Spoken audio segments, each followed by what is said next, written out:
Vous regardez 64 minutes, place au débat de cette émission. Un nouveau roi pour le Royaume-Uni. C'est un clin d'œil puisqu'il vient du nord de Manchester et c'est son surnom, le roi du Nord. Andy Burnham sera nommé Premier ministre demain lundi.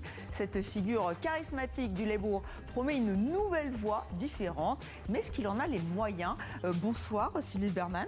Bonsoir. Vous êtes ancienne ambassadeur de France au Royaume-Uni. Vous aviez donné votre vision du Brexit parce que vous étiez en poste en plein Brexit. C'est dans Au revoir Britannia.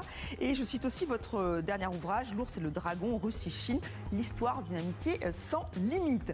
Nous sommes en direct de Londres avec notre correspondante Sarah Menei. Bonsoir Sarah. Vous allez bien? Vous nous confirmez qu'Andy Burnham sera bien nommé demain, c'est acté, pas de surprise à attendre hein. Ah non, normalement pas de surprise. Andy Burnham sera bien nommé demain. Il reste une dernière étape, c'est sa rencontre avec le roi Charles III, rencontre obligatoire. Mais normalement, ça a bien lieu demain. Et après sa rencontre, eh bien, Charles III chargera Andy Burnham de créer un nouveau gouvernement. Alors c'est le 7e Premier ministre en 10 ans. Sylvie Berman, c'est quand même un signe d'instabilité un peu inquiétant ou pas? Oui, tout à fait, mais c'est une instabilité qui est consécutive au Brexit. La crise a commencé dès le lendemain du résultat du référendum, et que ce soit des conservateurs et plus tard les travaillistes, c'est pareil. Ils sont confrontés en réalité au même problème que le Brexit, bien évidemment, n'a jamais réglé et a au contraire aggravé. Oui, on va revenir d'ailleurs justement sur ces propositions d'Andy Burnham. Est-ce que ça peut fonctionner ou pas? Mais on a envie de mieux le connaître, le futur locataire du 10 Downing Street. Je vous le disais, on le surnomme le roi du Nord. Il a travaillé avec Tony Blair. Il a fait ses preuves à Grand Manchester, dont il a été le maire. Son portrait est signé Kristina Moleova. Je suis prêt. Prêt, après des années passées dans l'ombre des ténors du Parti travailliste. Avant son arrivée imminente au 10 Downing Street ce lundi, Andy Burnham le promet haut et fort. Avec lui, le Royaume-Uni s'engage sur une nouvelle voie. Nous sommes unis et nous mettrons la force qui découle de cette unité au service des gens qui attendent depuis trop longtemps que la politique leur redonne espoir. À 56 ans, cet ex-membre des cabinets de Tony Blair et de Gordon Brown et candidat malheureux à la tête du Labour en 2010 et 2015, s'est d'abord imposé comme une figure politique incontournable sur ses terres natales dans le nord de l'Angleterre. En 2017, il devient maire du Grand Manchester. Sous son impulsion, l'ancien bastion industriel se modernise et devient un terrain d'expérimentation pour ce qui deviendra sa signature politique. Plus d'autonomie accordée aux élus locaux, des transports publics à tarifs abordables et une remise sous contrôle public de nombreux services locaux. Des réformes qui font mouche auprès des électeurs. Je pense que ce serait bien pour le pays d'avoir un Premier ministre du Nord, parce qu'on n'a jamais vraiment eu quelqu'un de la région à ce poste. Je me dis que ça pourrait améliorer le quotidien des classes les plus modestes, alors croisons les doigts pour qu'il fasse les bons choix. Mais c'est pendant la pandémie de Covid-19 que la popularité d'Andy Burnham explose à l'échelle nationale. Alors que le pays se referme sur lui-même avec des restrictions drastiques, il mène un bras de fer musclé avec le gouvernement de Boris Johnson et réclame des compensations financières pour les habitants de sa région. Est-ce que c'est un poker avec des vies humaines en pleine pandémie? Est-ce de cela qu'il s'agit? C'est comme ça qu'ils dirigent ce pays? Ils leur ont dit qu'ils allaient tirer le pays vers le haut. Ce que nous avons vu est un acte délibéré de nivellement par le bas. Personnalité politique préférée des Britanniques, celui que l'on surnomme le roi du Nord promet une manchestérisation du Parti travailliste et du Royaume-Uni. Un défi de taille dans un pays en proie à de grandes difficultés économiques et une extrême droite qui ne cesse de gagner du terrain. Et nous sommes en direct de Londres avec Sarah Menei. Est-ce qu'il est très connu au Royaume-Uni? Il est moyennement connu, Andy Burnham. C'est un travailliste convaincu, un travailliste de carrière, on l'a vu dans votre sujet. Et c'est quelqu'un qui est passé par plusieurs étapes de sa vie politique. Il a d'abord été conseiller, il s'est fait élire pour la première fois en 2001 sous Tony Blair, il a été nommé ensuite secrétaire d'État. Et donc, c'est pas vraiment là qu'il va se faire remarquer, on l'a bien entendu, c'est vraiment lors de son mandat de maire de Manchester en 2017, lorsqu'il quitte Londres, finalement, pour monter à Manchester et devenir maire. Et c'est là qu'il va se faire remarquer. Il y a cet épisode, effectivement, du Covid qui va marquer les esprits, puisqu'il s'oppose frontalement au Premier ministre de l'époque, Boris Johnson. Et donc, c'est là finalement il va se positionner très vite, Andy Burnham, comme le défenseur des travailleurs, hein, les défenseurs un peu du prolétariat contre l'establishment londonien. Et c'est là qu'il va se faire un nom, d'où son surnom d'ailleurs, le roi du Nord. Mais c'est vraiment plutôt sur les dernières années de son mandat à Manchester qu'on a commencé à le voir de plus en plus, à l'entendre de plus en plus. Alors voilà, donc il est revenu sur le devant de la scène. Sylvie Bermann, on se demande pourquoi finalement Keir Starmer il a été poussé vers la sortie. Surtout qu'il a été applaudi, ce qui semble-t-il est rarissime quand il a proposé sa démission. Est-ce que vous pensez que ce changement de personne peut avoir des conséquences intéressantes ? Alors, Keir Starmer était quelqu'un de très bien, de très intègre, de très droit. Il était totalement dépourvu de charisme. Il avait un problème, effectivement, de communication. Et il y a eu une débâcle totale aux élections du mois de mai, avec beaucoup de pertes dans le bastion travailliste du Nord, également dans le Pays de Galles, et ce qui fait que donc les députés de son parti ont demandé son départ. Alors là, bon, le caractère d'Andy Burnham est totalement opposé, parce qu'on dit que c'est un grand communicant. Et effectivement, surtout depuis Manchester, parce qu'avant, à l'époque où j'étais, il avait raté les élections du parti, à la tête du parti, au profit à l'époque de Jeremy Corbyn, qui est un peu notre Mélenchon. Hein. Et donc aujourd'hui, il va être confronté au même problème, c'est-à-dire le niveau de vie, l'immigration, l'endettement. Et par ailleurs, il n'a pas d'expérience internationale, même si ce n'est pas là-dessus que les Britanniques l'attendent. Mais bon, de toute façon, un Premier ministre britannique est pris aussi beaucoup par l'international, même si c'est un des reproches qui a été fait à Keir Starmer, de faire trop d'international et pas assez de politique intérieure. Oui. Sarah Menaille, est-ce qu'effectivement le profil d'Andy Burnham est plus proche des gens, peut-être plus à gauche? C'est ce qu'attendent les Britanniques? Alors, ça a été très justement souligné, et ce qui a fait tomber aussi Keir Starmer, c'est cette impopularité, vraiment, qui n'a jamais réussi à renverser la vapeur par des problèmes de communication notamment, et puis des erreurs évidemment politiques. Mais Andy Burnham, on est à l'opposé. Il a été plébiscité. Vous me posez la question tout à l'heure, est-ce que c'est sûr qu'il sera Premier ministre demain? Dites-vous que sur les 405 députés de la majorité travailliste au Parlement, à Westminster, 379 ont adoubé Andy Burnham. C'était une figure extrêmement populaire qui travaille son image, ça a été dit aussi, puisque on attend effectivement quelqu'un qui soit un peu plus proche du peuple, un peu plus proche des Britanniques, et lui, il le dit, il veut notamment réduire l'écart entre Londres et le reste du pays, et le nord du pays, notamment économiquement. Il se positionne vraiment comme ce roi du Nord. Les députés ont même plaisanté un petit peu avec ça à l'Assemblée en disant le Messie est arrivé, parce que c'est vrai que les gens attendent un rapprochement. On a l'impression qu'il y a une déconnexion de l'establishment. C'est ce sur quoi Reform UK et Nigel Farage surfent notamment, en disant voilà, c'est l'establishment. Ils ont énormément ce mot-là à la bouche pour dire voilà, ce sont les élites du sud de l'Angleterre. Et lui, Andy Burnham, il se positionne dans quelque chose de totalement différent, comme quelqu'un qui vient d'un milieu plutôt modeste. Lui, il vient de la région de Liverpool avec des parents plutôt modestes. Il est allé à l'école publique, ce qui est plutôt rare pour les élites politiques britanniques pour être souligné.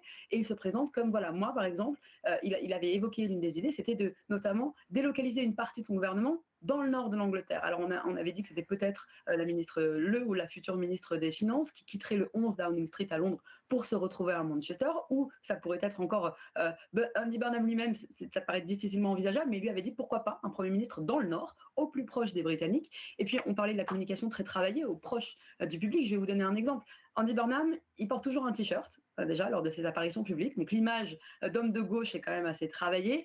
Et il avait, lors de son premier discours programmatique, il y a 2 semaines maintenant, une petite abeille en pins sur son t-shirt. Cette abeille, c'est le symbole du B-Network, c'est de ce qu'il a fait à Manchester. Ce sont les nationalisations, notamment du réseau de transport, du réseau de bus, qui a été nationalisé par la ville de Manchester sous son impulsion. Il veut proposer... Il veut proposer il veut proposer des solutions concrètes qui parlent effectivement aux Britanniques. Alors, ce qui est étonnant aussi, c'est qu'on ne connaît pas encore le nom de son équipe.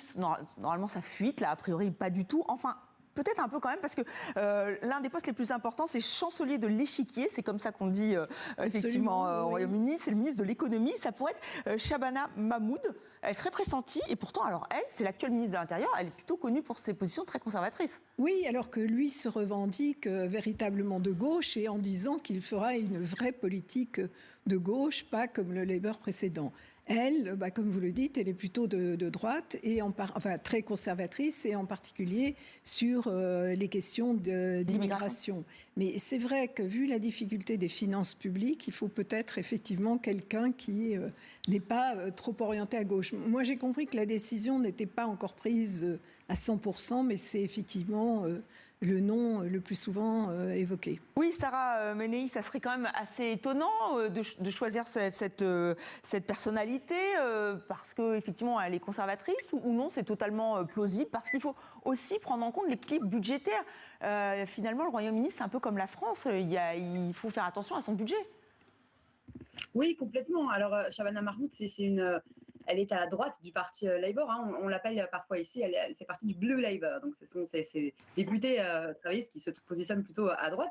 Mais effectivement, il va falloir quelqu'un avec une poigne plutôt ferme pour justement obtenir ce poste en remplacement de Rachel Reeves, qui a été beaucoup critiquée, Rachel Reeves sous Keir Starmer, parce que l'économie, c'est évidemment l'un des grands enjeux et l'un des grands problèmes qui va se poser à Andy Burnham. Hein.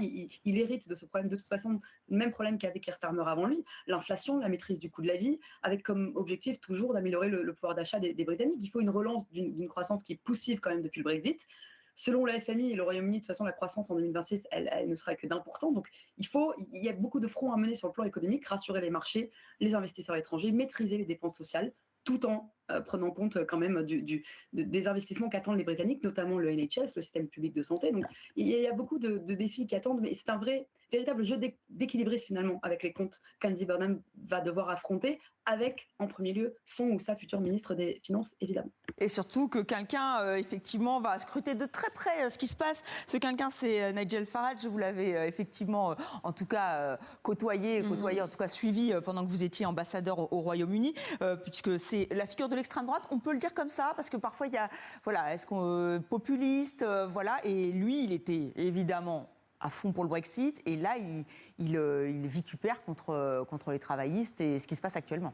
Oui, absolument. Alors, Nigel Farage, c'était l'homme du Brexit à ce moment-là, effectivement, extrême droite. Et après le Brexit, il a reconnu lui-même que ça n'avait pas fonctionné.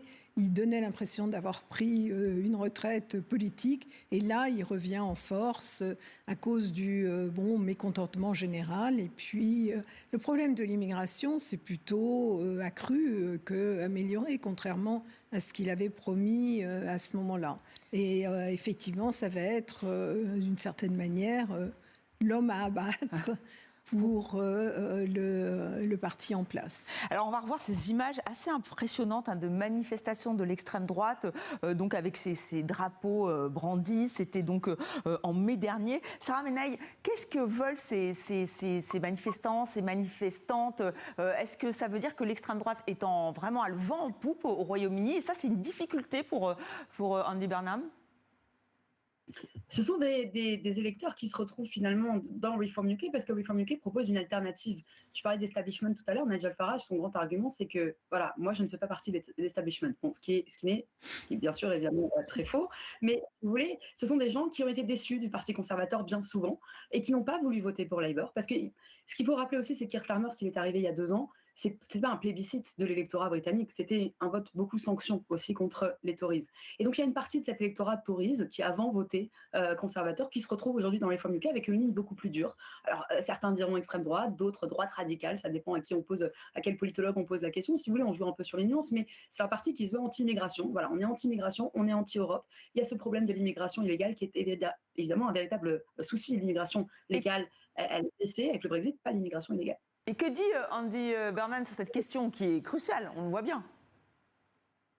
Oui, alors lui, c'est pareil, hein, il va falloir qu'il trouve une voie, effectivement, dans ce jeu d'équilibriste, toujours. Lui, il a parlé de l'immigration, il ne nie pas le fait que l'immigration illégale et les traversées illégales de la Manche en petits bateaux, en small boats, soit un problème.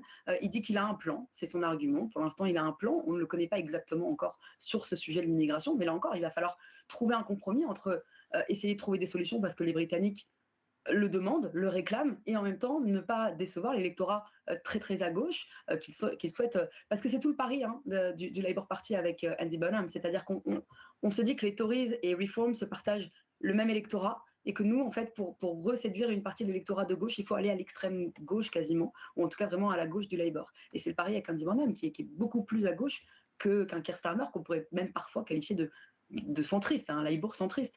Là, Burnham, on est complètement à la gauche de la gauche. Et sur l'immigration, il va falloir qu'il se positionne évidemment là-dessus, parce que c'est bien là-dessus que Reform obtient des électeurs. Sylvie Verman, ça ressemble un peu à ce qui se passe aujourd'hui en France, c'est-à-dire que les Tories sont les conservateurs, donc on pourrait dire les républicains en France, montée de l'extrême droite, droite radicale, et en revanche, bon, là, pour le coup, c'est un parti à gauche qui a le vent en poupe. Oui, tout à fait, mais en même temps, c'était, comme ça vient d'être dit, plutôt en raison du discrédit des Tories depuis le Brexit. Mais c'est une évolution qu'on retrouve dans tous les pays européens, l'évolution, la progression des populistes, de l'extrême droite, des anti-immigrations. On le retrouve dans tous les pays. Oui, mais là, il dit qu'il a un plan, mais s'il déçoit ses électeurs, Andy Burnham... On n'a pas son plan pour le moment, et je me souviens que le Labour, depuis longtemps, avait un plan aussi, les Tories avaient un plan, et c'est très difficile de contrôler ces arrivants illégaux, en particulier depuis la France. Sarah Menaille, juste pour conclure, quelle est la prochaine échéance cruciale pour Andy Burnham, hormis sa nomination demain? On va avoir le premier discours, évidemment, qu'on va attendre avec la nomination de ce nouveau gouvernement d'Andy Burnham. Alors effectivement, déjà, première étape cruciale, on l'a dit, c'est demain, avec cette rencontre de Charles III. Et ensuite, dans la semaine, on attend évidemment la nomination de ce gouvernement dans les prochains jours, avec les noms, Shabana Mahmoud ou pas. Ça va être vraiment ça, la première étape, voir quel gouvernement il a finalement. Est-ce que c'est un gouvernement très à gauche? Est-ce qu'il a finalement nommé Shabana Mahmoud? Dans les prochains jours, ça va être vraiment l'enjeu. Finalement d'en savoir un peu plus sur Andy Burnham, parce que c'est aussi tout le problème, il a été élu tellement plébiscité qu'il n'y a pas eu d'opposition, personne ne s'est présenté en face d'Andy Burnham, et du coup c'est vrai qu'on n'a pas tellement eu de discours programmatique, il n'y a pas eu beaucoup de débat d'idées sur ce qu'il allait vraiment faire, et je pense que c'est ça que les Britanniques attendent dans les prochains jours. Eh bien, on va suivre tout ça avec attention dans 64 minutes. Merci à vous deux d'avoir participé au débat de cette émission.